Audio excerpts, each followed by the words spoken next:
All right, I'd like to welcome you all and thank you for coming to today's lecture, which is sponsored by the Institute for Armenian Studies at the University of Southern California. Today, this lecture will be meeting in conjunction with MDA 333, an undergraduate Colloquium in Armenian Studies that this semester is focusing on Armenian-Turkish relations. Today, we are lucky to have with us, coming from all the way across town, Murat Yildiz, who is a Ph.D. candidate in the Department of History at UCLA. He is currently a Mellon CES Fellow. His dissertation, Strengthening Male Bodies and Building Robust Communities, Physical Culture in the Late Ottoman Empire, examines the intersection of subject formation, masculinity, the body, sports, and identity amongst Turks, Armenians, Jews, and Greeks in the late 19th and early 20th century Istanbul. So without further ado, please join me in welcoming Murat Yildiz.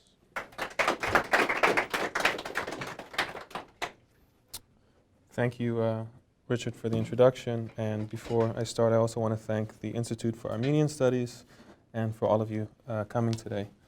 Let me just see. Is sound fine with this? Okay. Not the ideal setup. Richard, if you don't mind, can I move this, the computer over here? Okay.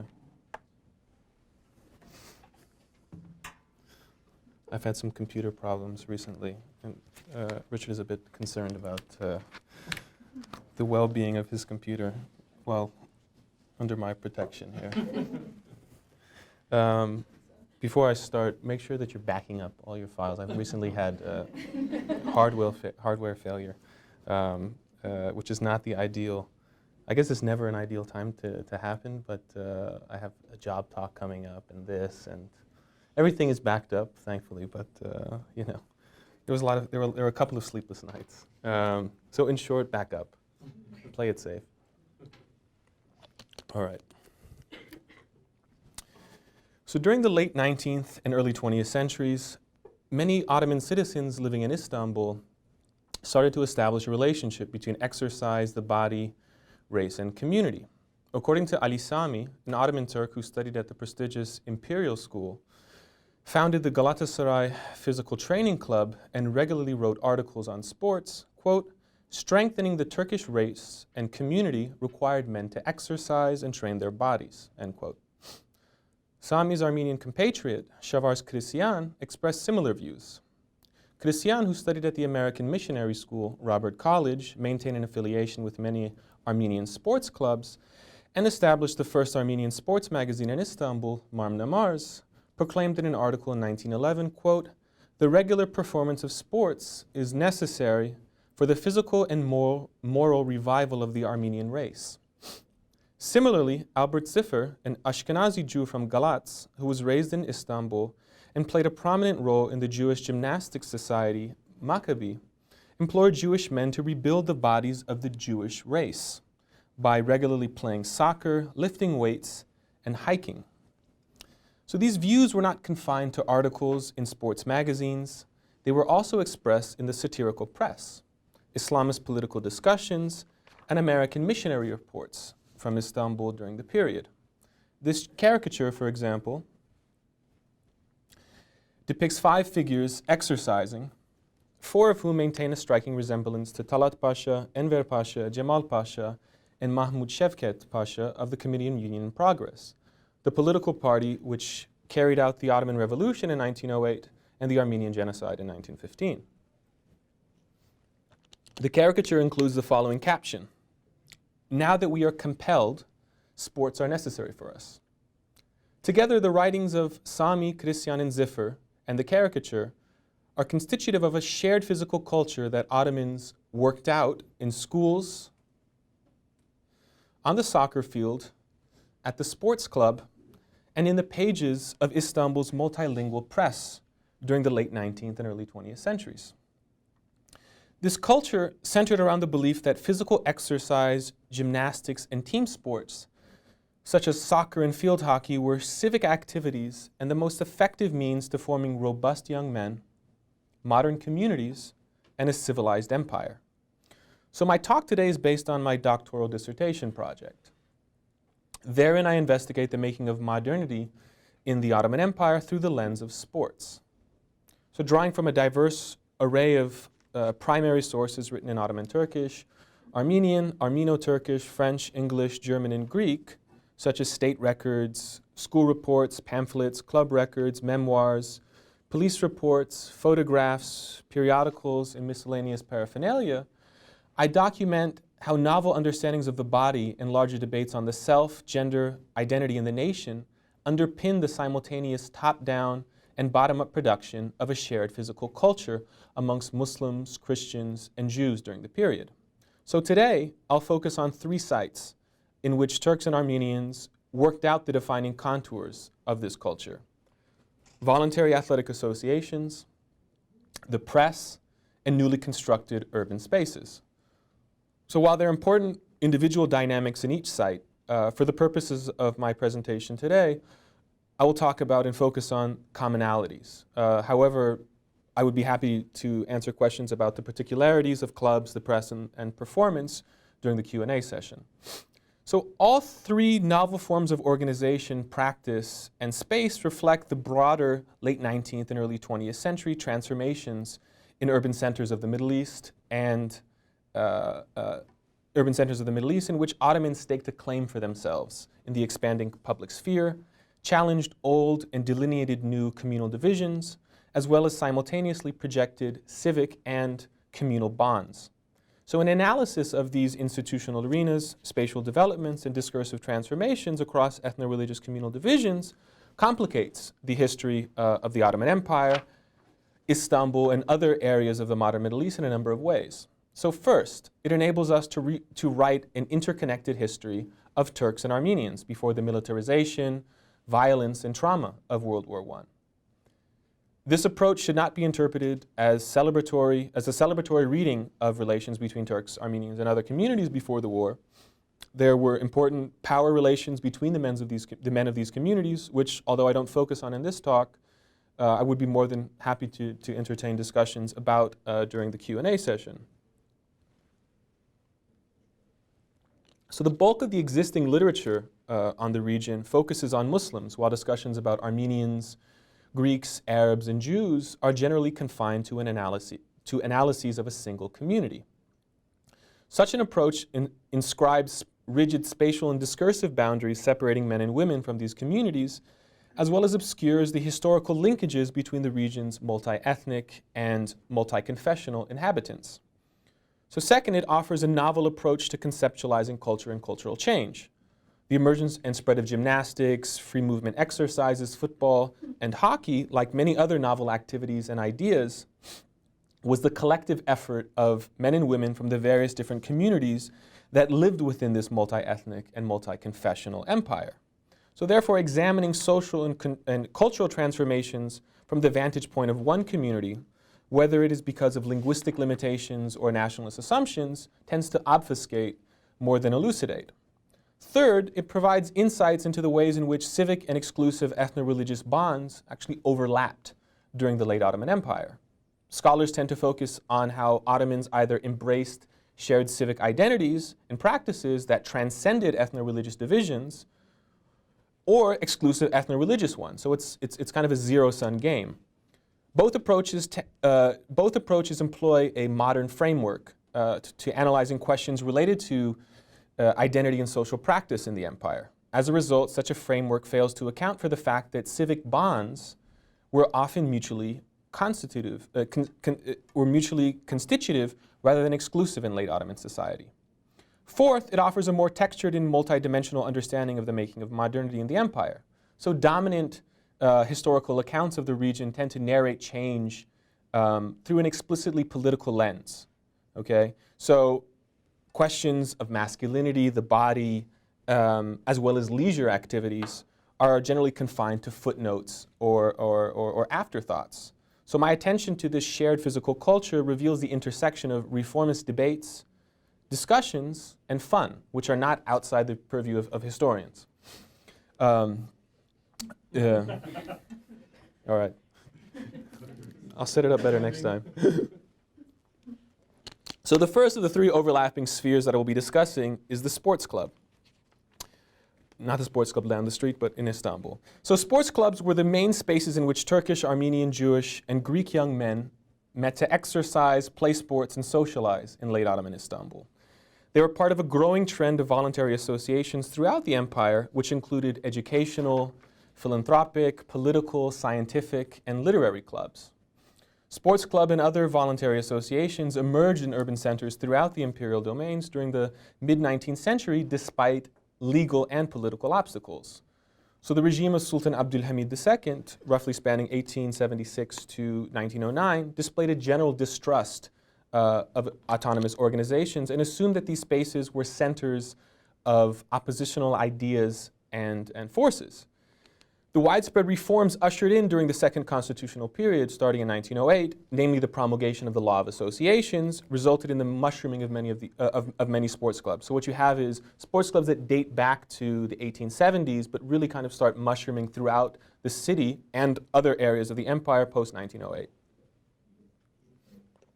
So sports clubs were predominantly, although not exclusively, spaces of male sociability, and represented crucial sites where historically novel, peer-generational male subjectivities were formed, negotiated, and performed. Their popularity and social relevance reflected two related ideas among upper and middle-class circles of Istanbul during the period. First, exercise, health, and a strong, robust body became the requirements for being a modern, cultivated, successful young man, member of an ethno-religious community, and citizen of the empire. And second, a sedentary life, quotation, sedentary life, had adverse effects on the bodies of Ottoman citizens.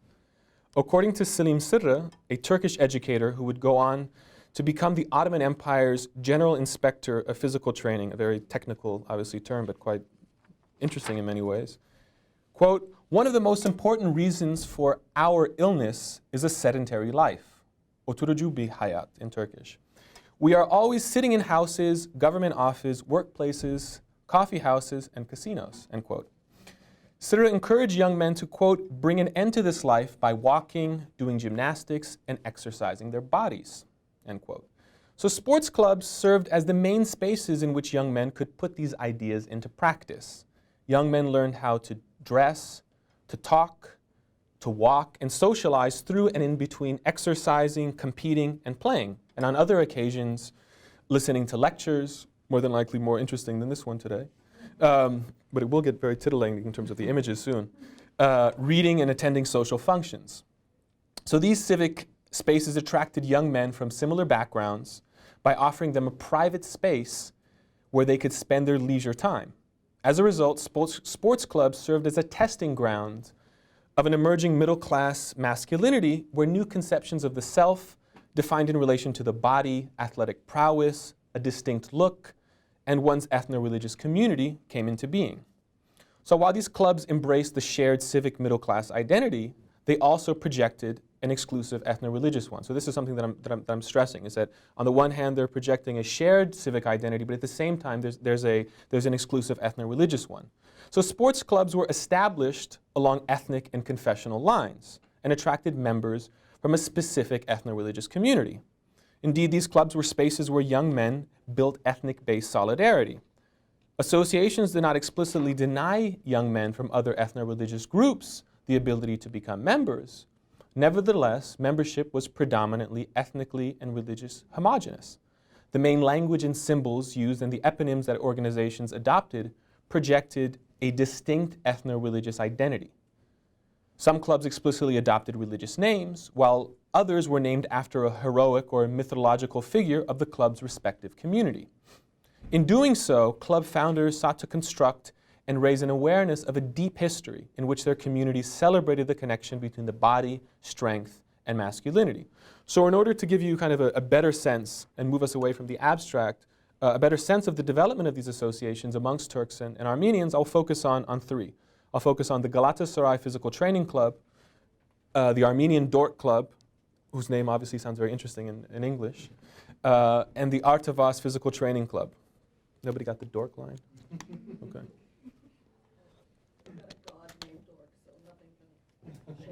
No, but So my advisor, who's not Armenian, doesn't read Armenian, was very amused by Dork. Didn't think about the god, the Armenian god, which all of you should, obviously, when we're talking about this. So the Galatasaray Physical Training Club is one of the 3 predominantly Turkish clubs established in Istanbul during the first decade of the 20th century. This is a disclaimer. I'm a Beşiktaş fan. So the 3 clubs are Galatasaray, Fenerbahçe, and Beşiktaş. My father's a Beşiktaş fan, so this is something that's been passed on to me. My father, who very rarely ever reads anything that I write, did look at a chapter from the dissertation and was perplexed by the fact that I didn't focus on Beşiktaş. And he reminded me this was the first club that was established. He said and it's quite interesting. He said this is the first club that was established in Turkey. My father was born in Turkey, moved to America in his mid-20s, and very much socialized in the period of the 40s and 50s. And so the idea that the first club established in Turkey is a Turkish club. The reality is clubs predate Beşiktaş, Galatasaray, and Fenerbahçe. So Ali Sami created Galatasaray in 1905. By establishing a sports club for students and graduates of the Imperial School, Sami sought to emulate what he described as the relationship between, quote, the large universities of Europe and sporting associations. Galatasaray was to be affiliated with the Imperial School, as I said, a very prestigious school, but separate from it. So Galatasaray's membership records reveal that by the outbreak of World War I, over 250 young men had become members of the club. Many of them had been exposed to a culture of athleticism at the school, as well as sporting events throughout the city. So while studying at the Imperial School certainly helped a young man become a member of Galatasaray, it did not ensure it. In order to become a member of the club, young men needed to demonstrate a commitment to sports, exercise, and a physical culture. The majority of the men who displayed this commitment and became members were Turkish-speaking Muslims. Nevertheless, Galatasaray was neither religiously nor ethnically homogeneous. So non-Muslim students at the Imperial School, such as Migrudic Tigranian, an Armenian, Boris Nikolov, a Bulgarian, and Tilios Bey, a Greek, an Ottoman Greek subject, also joined the association. So despite the lack of religious homogeneity, Galatasaray was often described as a Turkish association. In 1913, for example, Sami left little ambiguity about what he considered Galatasaray's communal affiliation and identity by referring to it as a Turkish club. He boasted that Galatasaray was, quote, the first Turkish club in our country, end quote. Obviously, my father would take issue with this as a Beşiktaş fan. Sami was not the only one to maintain this perspective. Other Turkish physical culture enthusiasts during the period, such as Cemi Bey, also described Galatasaray as one of the most important Turkish athletic associations in Istanbul. By 1923, the notion that Galatasaray served as the first Turkish club in the country became axiomatic. So Galatasaray even printed the statement on its official letterhead during post-Turkish Republic, but albeit slightly tweaked for new Republican sensibility. So the letterhead of the club in 1923 read, the first Turkish club, not in our country, but in Turkey. So the first reading was the first Turkish club in our country. Now it's the first Turkish club in Turkey. Türkiye'de ilk Türk futbol kulübü.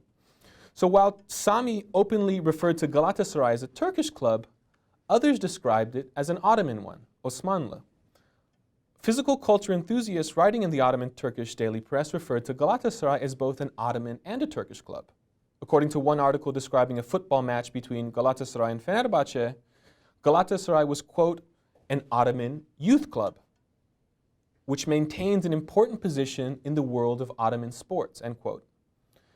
So members of Galatasaray also adopted this nomenclature. The minutes of the club's meetings, for example, demonstrate that members used the club the development of Ottoman sports clubs, end quote, in reference to Galatasaray and other associations, all of whose members were predominantly Turkish-speaking Muslims. As a result, the use of Ottoman as an adjective to describe Galatasaray in an abstract world of sports in the imperial domains reflects a broader practice during the time period in which Ottoman Muslims used the terms Ottoman and Turkish interchangeably. So becoming a member of Galatasaray was an enticing prospect for young men from an emerging middle strata of society. It promised them the opportunity of belonging to a fraternity of men that was committed to personal development through exercise, playing sports, and socializing. Cultivating physical strength, athletic prowess, and a distinct aesthetic were defining characteristics of membership in Galatasaray. Like another club, members of Galatasaray treated photographs as a means to record and express their commitment to this new conception of masculinity. So the image on the left, for example, presents a refined sartorial look. Ali Sami is depicted on the left. He's pictured with shaved cheeks, a handlebar mustache, sitting on a chair, wearing a fez, starched white shirt, bow tie, and matching vest and jacket. The image on the right celebrates a different aesthetic. The photograph extols the young, unknown member's defined upper body by capturing him flexing his shaved upper chest, and this is important. The chest is shaved, actually. And so, I don't know how fluent people are with the body hair of men from this part of the world, but there tends to be hair in that part of the body. And you see this across the community. So Greek, Armenian, Jewish, and Turkish men all have shaved upper chests. Very rarely, and there are instances where you do see unshaved chests, what's important is that this is a look that people are creating and participating in. So it's a shaved upper chest aesthetic. So together these images serve as visual representations of two interconnected tastes and looks of the gentleman athlete, whose masculinity was defined in relation to his clothes and body that members celebrated and promoted. And just a quick note, I mean, you can see on this photograph the name is written. It's you see Ali Sami Effendi. The photo on the right doesn't have a name, and names can be written both on the back and the front of these photographs. And a lot of these photographs are preserved in the dusty archives of sports clubs in Istanbul. These are traditionally thought of as not sites where people do research, but luckily for me, not many people have actually in them. But they're really fantastically interesting in terms of what they can tell us about the time period. And as she walks in, we have naked men on the screen. So the point is that these images are both reflections of an ideal look, but also they served as kind of tokens of friendship. By the mere fact that you have people's names written on them, it means that they were actually being circulated. So they're passed on to friends. People sign the back. They say, "To dear so-and-so." And so they're being circulated to friends, colleagues, family members, and potentially even lovers. So when Galatasaray opened its doors in 1905, it functioned exclusively as a football club. However, it gradually started incorporating other athletic branches such as field hockey, water polo, boxing, scouting, as well as tug of war. Together they were envisioned as the primary physical activities through which members could cultivate the proper masculine values and etiquette needed to become what Sami referred to as a good sportsman. And here's an example of people demonstrating good sportsmanlike behavior. A good sportsman meant embodying the characteristics of a modern civilized man, which included discipline, honesty, respect for one's opponent, and the objective rules of the sport, graciousness in winning and losing, and being a team player. So this is an image of actually two goalies from opposite teams posing for a photograph after the match. So members were also expected to develop their minds in the club. So they just weren't jocks, obviously, right? Galatasaray's library owned a diverse collection of French and Ottoman Turkish publications, all of which were considered for the club as being part of a broader late Ottoman physical culture. So these publications included sports magazines, educational books about sports, scouting pamphlets, gymnastic manuals, and exercise booklets. So during the early 20th century, Armenian Istanbulites also created voluntary athletic associations as spaces where young Armenian youth could exercise and play sports. Like the Turkish clubs, Armenians ones were not confined to a single area of the city. Rather, they mushroomed in various neighborhoods throughout the imperial capital. In the room, how many, just a question, how many people are kind of, I don't know, understand the topography of Istanbul? So area names, will they make somewhat sense? Okay, so we have, I mean, really spanning the city, we have clubs in Beşiktaş, Pera, Nişantaşı, Kumkapı, Makriköy, Şişli, Pangaltı, Balat, Kuruçeşme, Kadıköy, as well as Üsküdar. And these are very different neighborhoods throughout the city, on different parts of the city.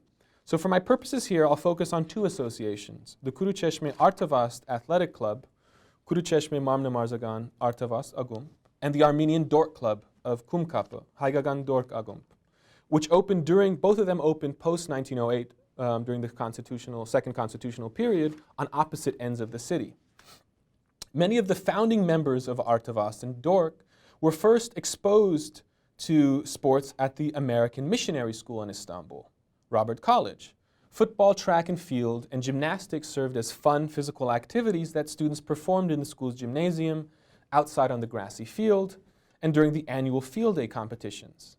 So by playing football, lifting weights, and exercising, they demonstrated their commitment to the modern Christian values and activities that the administrators of the school were championing.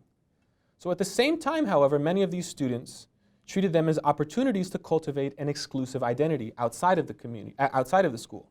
So while Robert College offered students a diverse set of amenities, athletic amenities, many Armenian students wanted to belong to an autonomous space, a sports club separate from the school where they could kind of construct a fraternity of modern, strong Armenian youth. So it's in this context that young Armenian men, Kuruçeşme and Kumkapı, founded and became members of Artavast and Dork. Armenian youth joined both clubs in order to have fun, exercise, socialize, attend educational conferences and events, read books, and establish homosocial bonds in an Armenian middle-class space. Part of the attraction of both clubs was their conspicuous Armenian associational identity, which they projected by using an Armenian title and adopting a name of an Armenian historical figure. So while Artavast and Dork might not have meant much to Ottoman Turks, Jews, or Greeks of Istanbul, it did to an expanding Armenian middle class. So during the late 19th and early 20th century, many Armenian intellectuals were enamored by and started incorporating Armenian pagan symbols and mythology into their writings. So two of these popular figures were Artavast and Dork. Artavast, the son of Artashes, was a pagan Armenian king who embodied noble characteristics like strength and virtue, as well as conjured up deep apocalyptic associations. Dork was a legendary Armenian god who symbolized Armenian strength. So naming both clubs after pre-Christian pagan figures served two purposes. First, it established a connection between the club's athletic activities and a glorious Armenian past that extolled physical prowess. And second, it served as the basis of a secular Armenian identity that transcended the religious divisions of the community. So remember, it's at this time that you have divisions really emerging within the Armenian community, because you have different communities within the Armenian community. So while Artavast and Dork's Armenian identity was an enticing feature, the main reason young Armenian men became members of both clubs was the amenities that they offered. So Artavast and Dork provided its members with an institution where they could play sports. For example, young men like Vahram Papazian, who attended Robert College and lived close to the Kuruçeşme neighborhood, joined Artavast in order to participate in various track and field events that the club organized around the city. Artavast served as an Armenian association separate from Robert College where you could exercise and compete. In addition to track and field and gymnastics, members also played football for the club. So on the other end of town, in Kumkapı, a predominantly Armenian and Greek neighborhood, Armenians established Dork as an association committed to, quote, the physical development of Armenian youth, end quote. Dork provided Armenian men with a space where they could exercise and play football. Dork maintained 3 well-respected football teams, each of which competed against Armenian, Greek, and Turkish clubs throughout Istanbul. So in addition to playing sports and exercising, members of Dork were also exposed to a variety of other activities. So for example, club administrators regularly organized educational lectures on the necessity and benefits of physical training at the club. Members cultivated modern ideas about hygiene, leisure time, diet, exercise, and sports by attending these lectures. But in addition to learning about the content of the lectures, the participation in these events, which required that young men remain seated in chairs, not text message, they obviously weren't text messaging back then, but passing notes, and attentively listening like you all are today, to the content of a presentation, enabled members to hone middle-class social skills and norms. Okay? So members were also expected to improve themselves, like in Galatasaray, by reading books and magazines in the club's reading room. Again, so this is a characteristic that clubs tended to demonstrate. They had reading rooms, libraries. So the club owned a library which consisted of a diverse collection of publications on sports, hygiene and physiology, many of which were actually donated by members of the Armenian community of Kumkapı. So by playing sports, exercising, socializing, attending lectures, and reading, members of both clubs worked out novel middle-class a novel middle-class Armenian identity. So central to this identity, like in Galatasaray, was a distinct understanding of the body. The defined body conveyed the idea that a man was healthy, physically fit, and modern. So like in the case of Galatasaray, Dork and Artavas members recorded and performed their commitment to such a masculine identity by having their photographs taken, such as this one of Yetvart Shahnazar.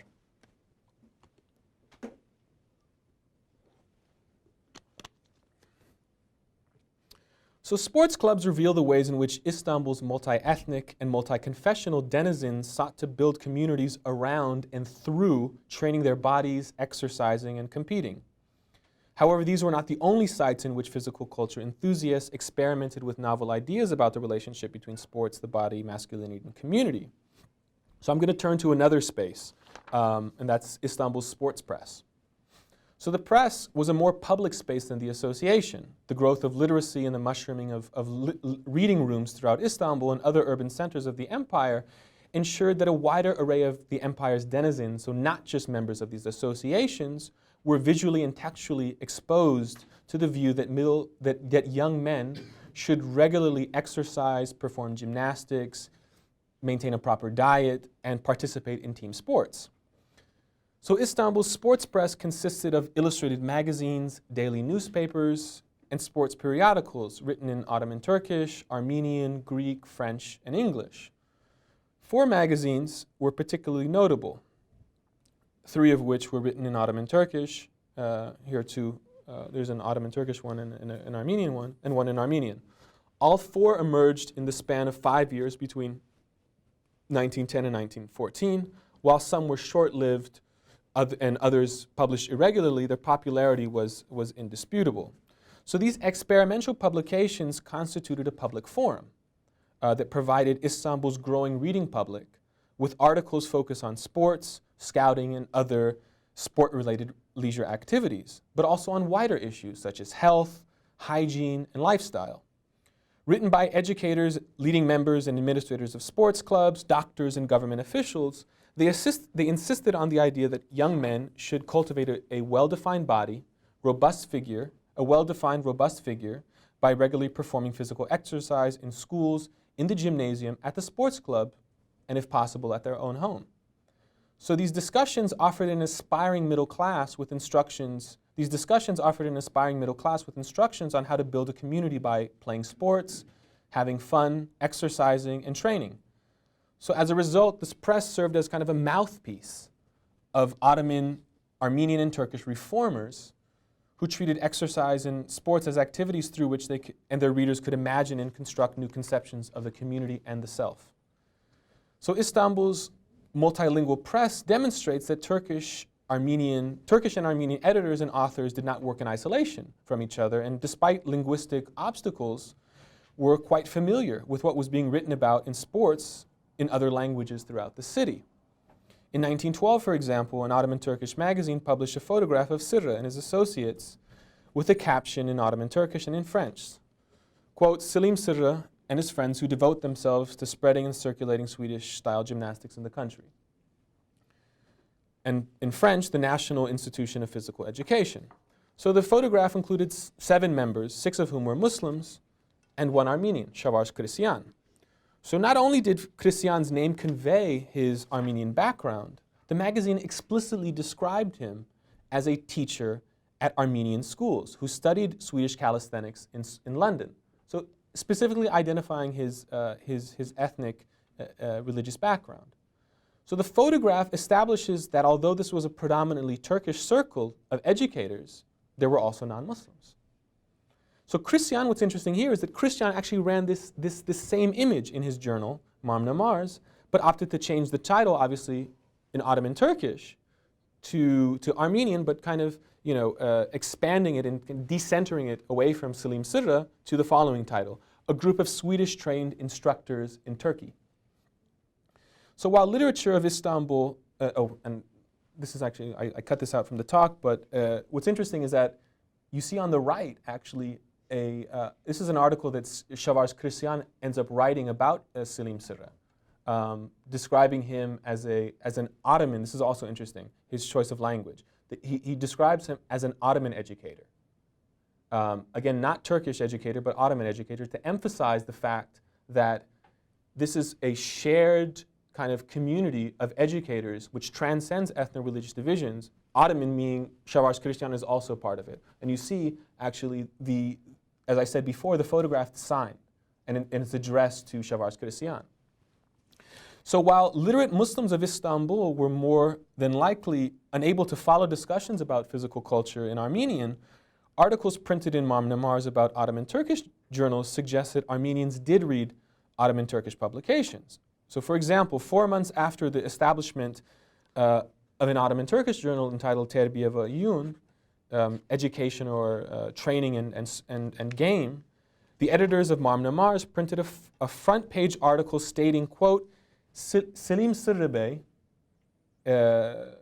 has started a newspaper about physical training that is published in Turkish. So not only were the editors of Marmna Mars interested in informing its readers about this development, they also attempted to link Sırra's initiative to their own publication. So Marmna Mars was actually published prior to, obviously, this new Ottoman Turkish sports magazine. Quote, we kept reiterating that physical education is not just a spare time, leisure activity for the rich. Today, when our pursuit of our goal benefits even the Turks, Turkeren, we are also who are publishing a paper, we cannot help but be elated and congratulate ourselves that they followed our endeared idea, end quote.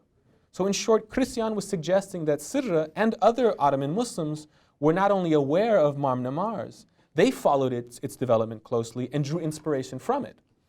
So irrespective of the veracity of the statement, I mean, this is not important. What's important is that it suggests the ways in which the empire's diverse subjects all shape the development of this press. So these publications also reveal shared thematic discussions, approaches to encouraging sports among its readers, and understandings of an emerging ideal male corporeality. One of the main themes discussed in the press was degeneracy. Writers and educators stressed that the physical characteristics of a, quote, people reflected their level of communal development and degeneracy. So discussing the importance of integrating gymnastics into, quote, our schools. And again, the language is very important. Our schools. So the question is it Ottoman schools or is it Turkish schools? Ihsan Ziya, a Turkish physical training instructor, encouraged readers of football to compare the bodies of Turkish and English people. Quote, what do we see when we look at the English people? With their wide chests, upright body, and lack of hunchbacks. Isn't the English body like a lion? You see, our ancient Turks were also like that. End quote. In short, English and people's bodies revealed their physical and moral superiority and development. Turks, on the other hand, had at one point in time been a robust and morally upright people, but were now feeble and weak. Their bodies had become decayed and rotten. This is language actually from the text, rotten and decayed, because Turks neglected the importance of sports. According to Ziya, quote, the majority of our youth are always coughing and uncomfortable, sick and faint like a 70-year-old man when walking a lot, end quote. A person with such a body not only harmed himself, but also his family and community. A feeble person, for example, wasn't able to father a healthy and strong child and serve his homeland.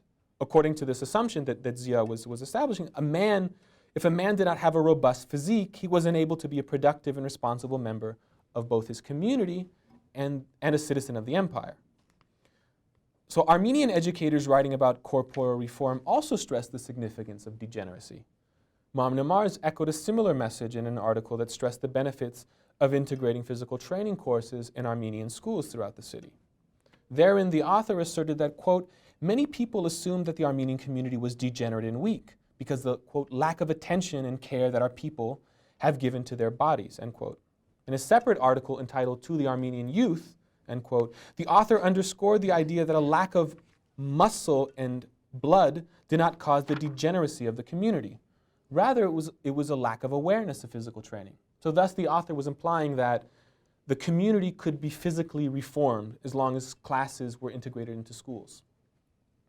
So according to Turkish and Armenian writers, there was a direct connection between communal rejuvenation and the individual male body. The editors of and contributors to the sports press textually and visually conveyed the idea that the two realms were integrally connected, as well as the notion that the male body served as a transparent reflection of the current state of the community and the empire. Armenian and Turkish sports magazines offered detailed descriptions of how young men could perform calisthenics and train all the different parts of their bodies, what types of equipment they should use, what type of food they should be eating, and the ideal times during the day that they should eat and perform these exercises. So for example, these guides on how to properly perform physical training were aimed at instructing individuals as well as institutions like athletic associations and schools how to train young male bodies and create well-built physiques.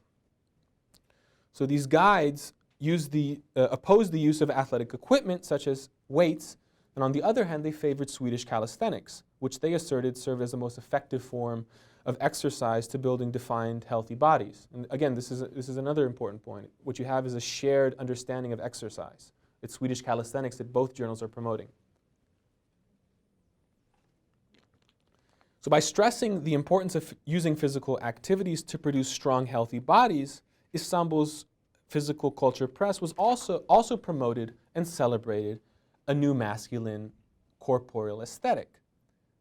Like in the images that we saw earlier, the defining characteristics of this new body were proportionality, a slim waist, defined biceps, a straight back, and a broad and hairless chest. So the new look was deemed beautiful. And this is actually language that's used in the text, a beautiful body, because it was based on physical exercise as a personal effort, itself a new bourgeois value, and thus civilized.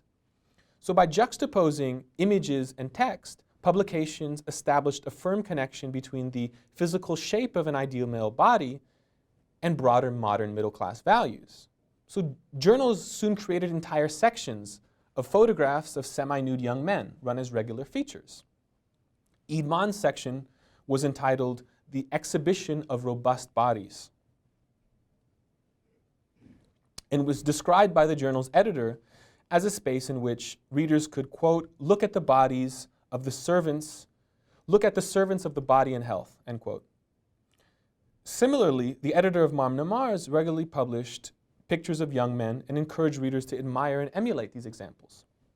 The portrait photographs published in Idman and Mamnamars also included captions.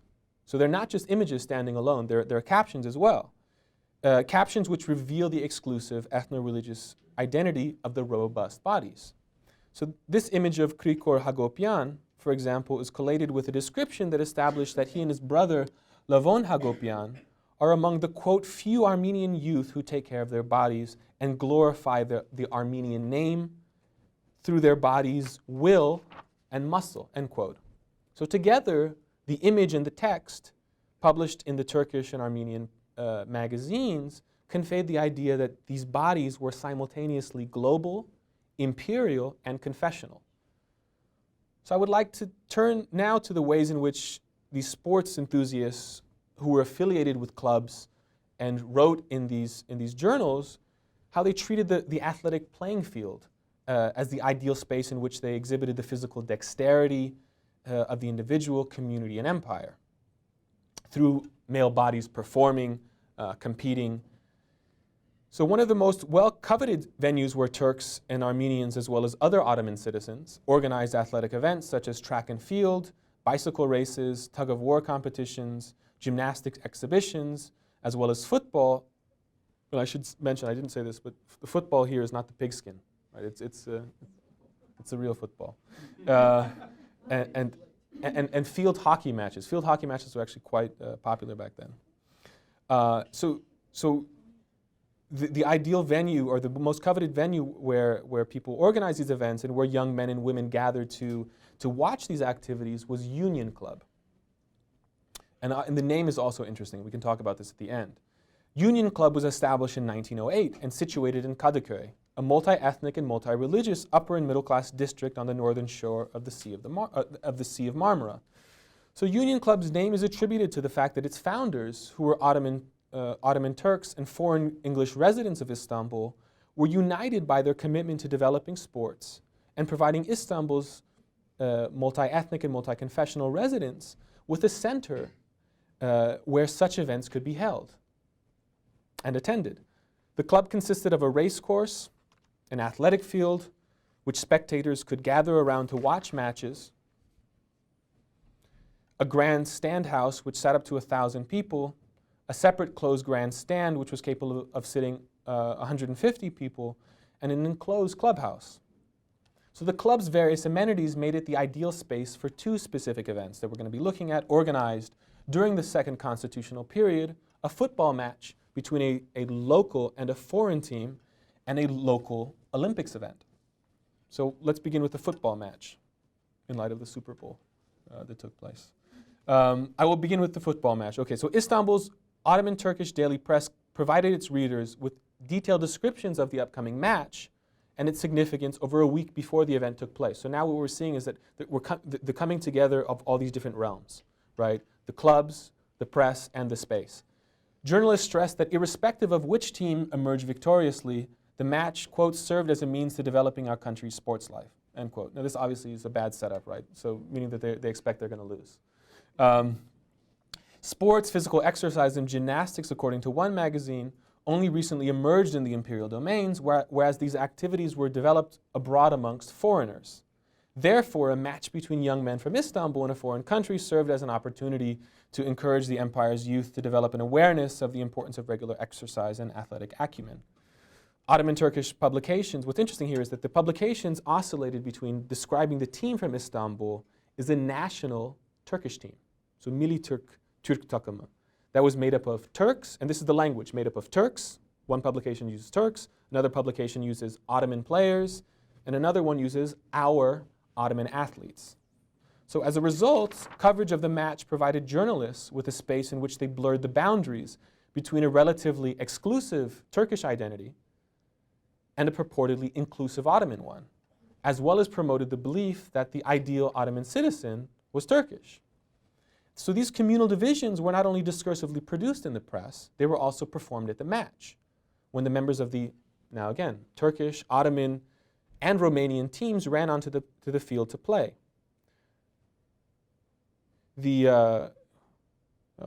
So when they ran on the field to play, I'm missing a photograph in which you can see actually Ottoman flags festooned throughout the stadium.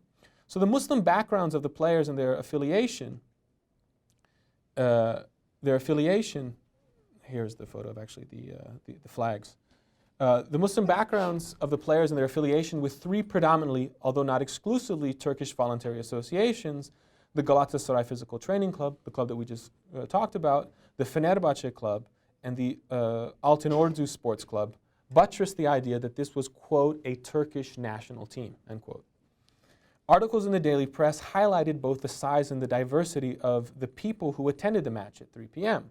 According to one journalist, quote, people from every class, and this is important, there's a class discussion. People from every class, especially our youth, were running to Union Club, and now this is important, is that Union Club, which is used usually in English in these publications, both in Armenian, so union is not rendered into the Armenian. In the Ottoman Turkish press, it's actually rendered İttihad Kulübü. So we're running to Union Club, Ittihad Klubu, to watch the match. Among the thousands of people who were at this auspicious event were members of parliament, members of the National Defense Association, and members of our city's various sports clubs, all of whom were sportsmen. So the question is, though, are these members of our city's various sports clubs? Is this referring to Turkish clubs, or is it referring to Jewish clubs, Armenian clubs, and all other clubs? So although the Romanian team emerged victoriously with a final score of 1-0, the press highlighted the importance of the match. Quote, "It is unfortunate that it is over, but it is impossible to establish that there is anything shameful about the defeat of the Turkish team. First, we are still very young in the elementary world of sports. Second, the Turkish team continuously played superior during the second half." So he's clearly very optimistic. "Therefore, the match wasn't a defeat," and he's playing with words, "it was a lack of success." If only my high school coach had such ways of playing with words. Yeah. Turks were not the only community who organized events at Union Club. Armenians did as well. The Armenian Olympics, Haygagan Vogimpiagan, for example, was held there 3 times in 1911, 1912, and 1913. The Armenian physical education movement, which consisted of Armenian educators, doctors, and intellectuals, came up with the idea to create a centralized athletic event for the Armenian youth of the city, name it the Armenian Olympics, and host it at the largest venue in the city, Union Club. So the 4-hour event began at 2:30 p.m. with members of Armenian sports clubs marching through the streets of Kadıköy and into the stadium, where the Didan Sports Club of Makriköy and the Vahakin Club of Samatya performed free movement exercises and a human pyramid. After the march, the crowd spent the afternoon watching several track and field competitions, such as the long jump, high jump, shot put, pole vault, discus throw, javelin throw, 100-yard dash, hurdle race, quarter mile, half mile, mile, 2-mile, bicycle race, as well as group races. This is a mouthful, but these are the events that stretch throughout the day. So the events were followed by an award ceremony during which the queen of the day and the maids of the day distributed prizes to the best Olympians. And Olympians is the words it's used. The first place winners received decorated silver medals with engraved inscriptions of the Armenian Olympics and the name of the event that they participated in. The second and third place prize winners also received bronze decorated medals with the same inscriptions. Union Club posters circulated around the city, which provided the details of the Armenian Olympic Games in Armenian,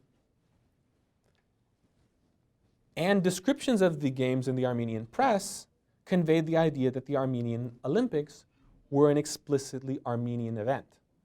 So Marmnamars, for example, referred to the Olympic Games as a celebration of quote, the Armenian youth's muscles, during which the athletes represented and exhibited Armenianness, Hanur Hayutian, to the entire community.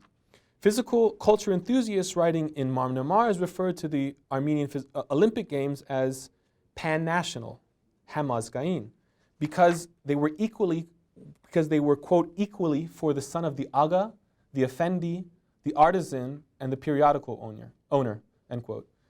Thus, the exhibition of the body of the Armenian youth at the Games in Union Club served as the site around which political, social, economic, and religious differences collapsed, and a consciously secular Armenian identity was constructed and performed. So more than 2,000 men and women from, quote, again, now every class came to Union Club to watch and participate in the performance of this identity. Quote, the Armenian socialist, the conservative, the liberal, the craftsman, as well as the rich and intelligentsia, with all its segments, were present at the Olympic Games. Together, both events offer insights into how Armenians and Turks use the same space in order to organize football matches, track and field events, and gymnastic exhibitions. The appearance of young Turkish and Armenian men dressed in tight-fitting athletic attire, jumping up and down, hanging from ropes, and kicking and running after a small ball, which undoubtedly was a bit strange at the time, played an important role in the development of sports as a shared culture that was undergirded by both civic and exclusive bonds. So to conclude, this presentation is aimed at providing an alternative reading of the late Ottoman Empire by arguing that physical culture like many other socio-cultural transformations during the period, was the combined effort of Istanbul's heterogeneous denizens. So I've attempted to demonstrate this by focusing on the ways in which Turks and Armenians shape this culture collectively. Collective, however, I demonstrate should not be interpreted as necessarily collaborative. While physical culture enthusiasts from different confessional backgrounds knew one another, maintained cordial relations, they tended to organize events and institutions around communal divisions. So Armenians and Turks, like Jews and Greeks, engaged sports, involuntary associations, the press, and newly constructed urban spaces as the most effective means to forming robust young men and, by extension, a modern community. Now, as a result, these transformations demonstrate that sports and other civic activities were organized by and within religious communities. So exploring this process reveals the ways in which Ottoman citizens simultaneously negotiated their identities, experimented with new activities, redefined the meaning of communal institutions, embraced shared civic values, and projected exclusive ethno-religious ties. Thank you very much.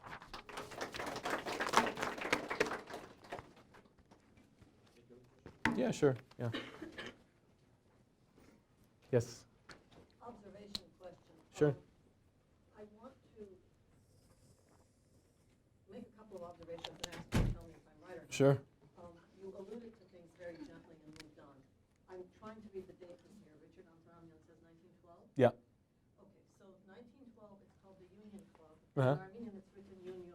Uh-huh. And as you said, they chose not to use the term Ittihad Mm-hmm. because that is also the name of the party Mm-hmm. that Talat, Enver, and Cemal had formed. Mm-hmm. This is 1912, so nothing has begun to happen Mhm. yet, except something is happening. Mm-hmm. Number one. Number two, this Shamash Christian is the same guy who went on to form the Home Mm-hmm. which is today the largest athletic organization, Mhm. and on and on. So the guy who was in the group picture with Yeah. the 6 Turks and the 1 Armenian without the fez is the same one Mhm. who went on to form Home. Does that mean something happened in the interim to Dork and Ardamas? Yeah. So this is a great question. Let me step back and try to answer it. First of all, there is actually no affiliation with the Ittihad Club, Union Club, and the Committee of Union Progress. Which seems to suggest that, I mean, it's a question that I've had difficulty answering, is that why the Ottoman press, first of all, starts to use it at this time? Is it because this is, this is when the club, 1912, however, I mean, a lot of the events that I was mentioning were pre-CUP, staging the coup. What seems to be happening is that there's this kind of a Turkification of the space, at least nominally in the press. That's one thing to pay attention to. And again, that Union Club, right here, is actually used in Armenian. Again, you find it also in Ottoman Turkish publications. Now, Shavars Christian, and this is this is a story of the empire, and specifically of Istanbul. He's killed in 1915, right? He's exterminated. What's fascinating is that how sharp of a pen he has, though, in the press, and how lucidly he articulates very kind of reading post 1915. You're astonished that this stuff is being published openly, and it is being published openly. Hominid Men, he's looked at as the founder of Hominid Men, but Hominid Men is actually established when? So he's not establishing it from his grave or wherever he's buried, right? He's looked at as the founder because the foundations of Hominid Men are established during the 1911 to 1913 time period, and there's this union that's talked about. I forget the exact name, but again, it's Mutun, which is very interesting. This use of this term union is established. And they're the ones that actually organize the Armenian Olympic Games. So and any book that you find written in, for Armenians in the Southern California area, in Beirut, either in Armenian, English, or in Arabic, you see Shavars Christian referred to as the founder, which is really interesting, right? Because he's actually not establishing the association in 1918 during the during the occupation period. Now, what happens to these clubs post? This is a question that I honestly haven't been able to locate a good answer for, because the dissertation cuts off in 1914. I stop at World War I.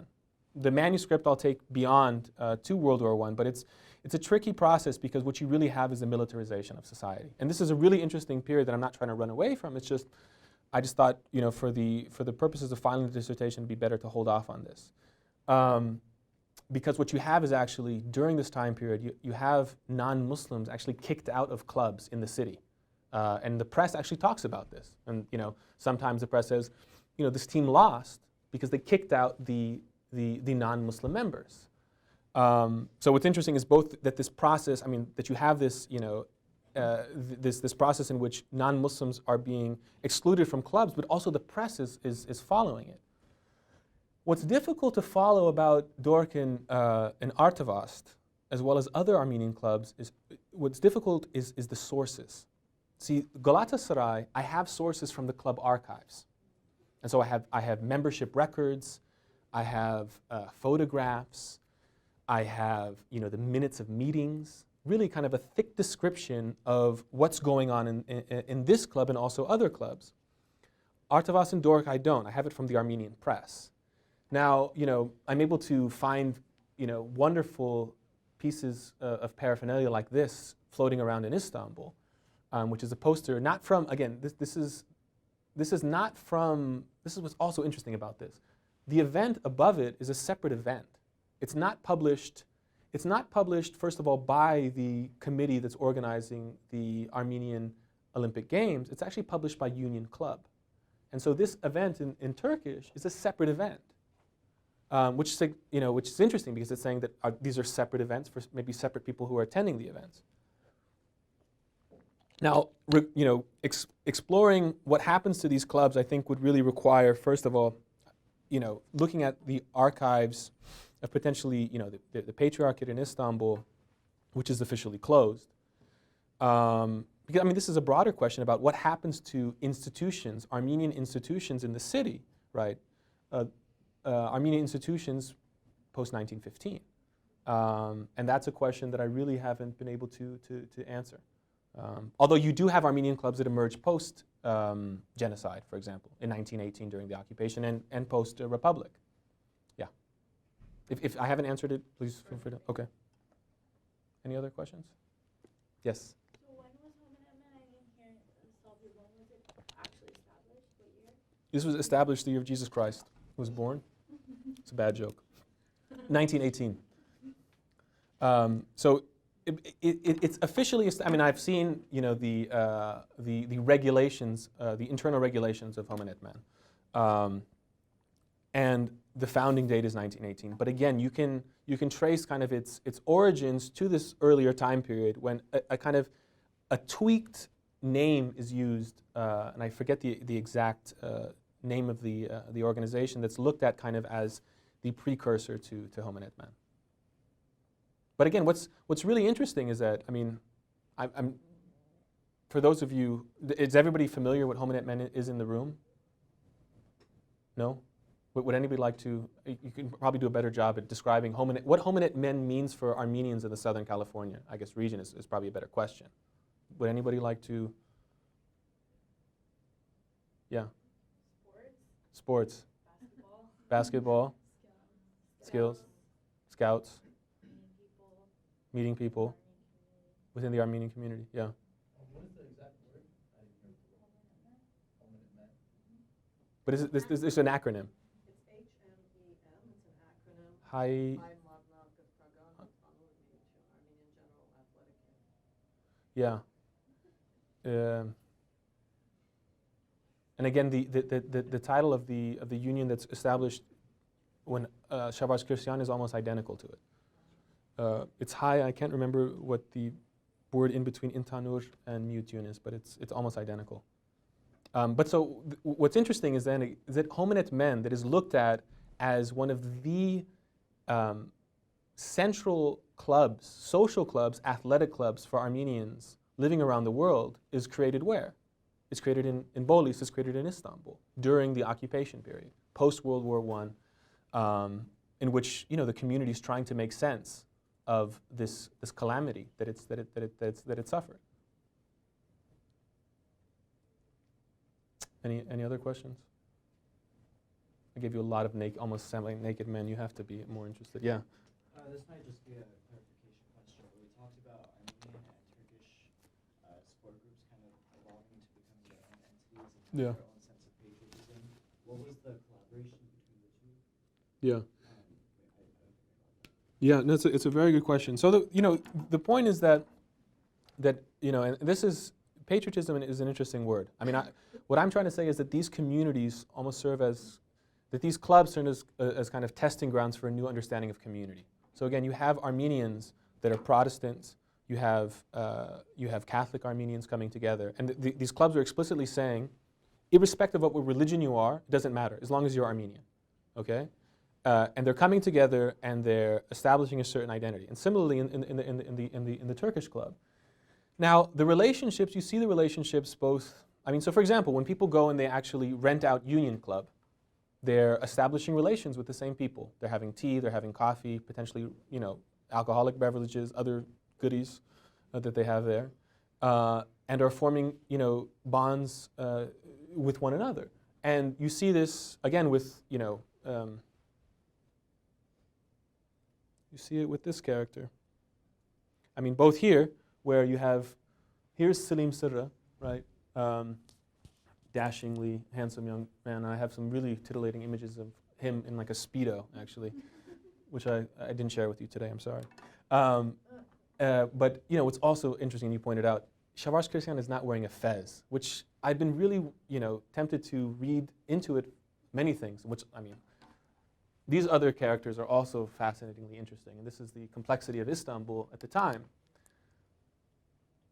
This is Abdurrahman Robinson and Ahmet Robinson, right? And so, does that sound strange to anybody? So it's not Robinson Olu, right? Their parents were these are brothers, and their parents were both English. The father died, and the mother remarried a Turkish pasha, and raised both as Muslim young men. And they attended the imperial school, knew English from home, knew French, and Ottoman Turkish. But he didn't take the new husband's last name. Well, they wouldn't have had a last name back then, actually. So, but they changed the first name. So, I mean, you only see them as Abdurrahman Bey, or you'll see, for example, Ahmet Robinson was the goalkeeper for the club, for the team, the Turkish national team that was playing the Romanians. However, he got sick, and the press felt the need to describe why he got sick, etc. But anyways, he didn't compete. The point is, though, that we also think of Turkish as an explicitly exclusive identity, but you also see here these people, it's not that exclusive in the sense of they're able to join it because they adopt Islam. Two of the brothers, so there are four brothers in general. The names are just amazing, right? You have Fevzi Robinson, Yakup Robinson, Ahmet and Abdurrahman. And two of them died fighting in World War I. And so, here, going back to your question about what the relationships are.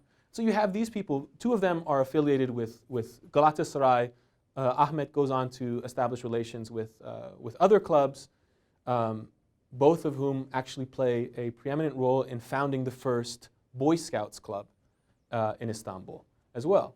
And there's an interesting connection about, well, okay, what is the relationship between, because they're English, and Boy Scouts, because Boy Scouts are coming from England at the time, right? And you have Shavars Christian, who's clearly a friend, right? In the next photograph, not only are they posing for this group image here, right? But here's Selim Sırra, right? He's very bashful. He hates having photos taken of him, right? With the book. I mean, the image is also great because it shows, I mean, I haven't showed you the Speedo and the semi-nude one, but here he is in a very different pose, right? Meaning that he's going to the photograph shop a lot, at the photography studio, with a book, reading and sending, messages and letters to his buddy Shavars Christian. So there are relationships that you find established because of this space of sports. and you see it when they're also playing against one another. I mean, teams, you have teams that play, I mean, you have Turkish teams, predominantly Turkish teams that are playing against Armenian teams. This happens throughout the city in football matches. A lot of these, specifically football matches, you see, teams playing against each other. A Turkish team versus a Greek team versus an Armenian team. So you see it also, manifesting itself on the playing field as well.